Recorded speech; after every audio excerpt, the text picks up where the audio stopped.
Hello guys and welcome back into a new brand video. In today's tutorial, I'm going to show you how to create custom metadata type in Salesforce. So make sure to watch the video to the end and follow these simple steps. So first, you will need to go to your setup page by clicking on this gear icon. And from here, we need to search in the quick find for custom metadata. So we will just type custom metadata, custom. And from here, we will need just to click on this one.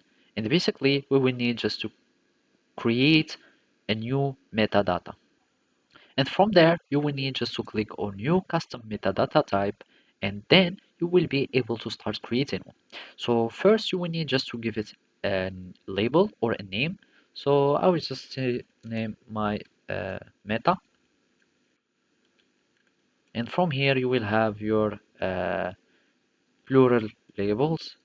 We can call it like that, give it a gender, etc., etc. And basically, you will need just to create a new object name so we can have it. It will be generated automatically and it will be based on the first label. And after that, you will check the visibility.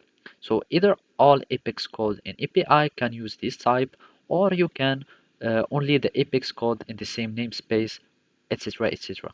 So it's like the global or public, etc., but it's concerning the type. After that, you will need just to click on save and new, and now we have our custom metadata that has been created. And basically, here we can find everything concerning our metadata.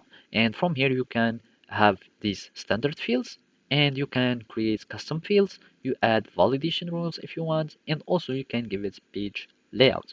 So from here, you can uh, manage your type, and basically that's it. So this is how you can do it. Thank you for watching and see you next time.